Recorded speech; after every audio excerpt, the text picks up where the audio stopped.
being here and being part of MEF. I want to ask you, the first question is, what is the most urgent energy challenge facing Europe and the Western Balkans today, according to you? Well, it's very clear. It's volatility of energy prices because it hits each household. It affects competitiveness, and definitely you need to try to find a way how to deal with the issue.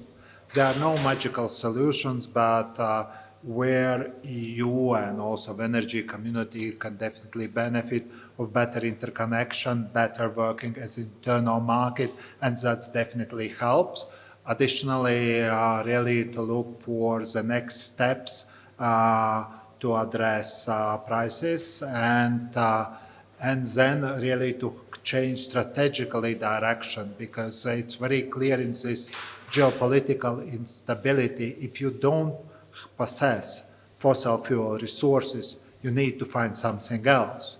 And Exactly. in our case, it is very clear that it is renewable energy, and in some cases, in the medium term, it comes back to nuclear. So it's very clear that we need to base our energy system on knowledge and in upfront investments.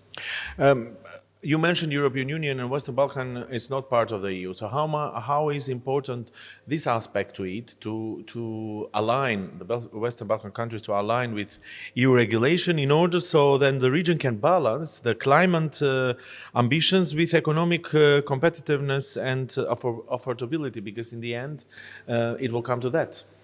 Yeah, it's very difficult to answer because for me, Balkan countries are part of the European Union. I perceive it, and it's all the developments are going very clearly in this direction. Also, I was a commissioner when we started Energy Community. I thought that this intermediate step will be shorter, but the logic was there that we are part of the same internal market. The logic is if you have internal market investments, it's by far easier to attract.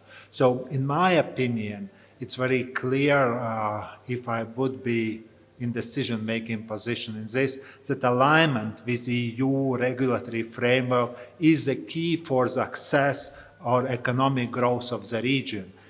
Politically, it could take longer to be formal membership with full voting rights, but being part of the internal energy market when EU goes through huge industrial transformation is an opportunity for the region that can't be missed, because if you miss, then you stay always on the sidelines. So I believe it is a time of very proactive political actions for attracting investments in this green transformation that actually is the basis of further EU industrialization. So basically, as a former EU commissioner, for some aspects, you can be part of the EU if the governments align with the regulations and be proactive and be part of the same system. Yeah, it's not the end. It's just a tool. I'm not saying that, yeah, we should be satisfied. We are part of EU internal energy market. That's it. No, I think it's a part of the tool. But the reason why I'm saying is EU is making very historical change of industrial policy, critical raw material policy. It's so many changes that are happening. So if you are not at the beginning of this, you are missing a huge opportunity that perhaps never come back. Because what I have learned in my rather now long life, there are windows of opportunity. Windows of opportunity that if you miss, you miss. And that, I think, is one thing that we should be taken very carefully. It's also appropriate to Latvia.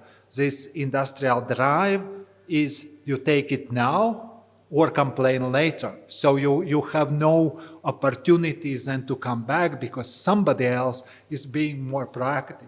I would mention a country that for me is a model country. When I came with renewable energy policy, I needed to discuss the targets, and Finland was one of the countries. I said, Andris, look here, we have no wind. It's very calm weather. We have no sun. Look up. And today, Finland is the most ambitious on wind energy, on solar, on nuclear, and also on critical raw material policy. So they have adjusted their policies even in the situation where outside conditions are not perfect, but the technologies have evolved. And they are definitely one of the front runner of industrialization of EU. They speak of delivering hydrogen to the main industrial centers of the EU, and that I think it gives example. And it's 5 million country. It's not huge country.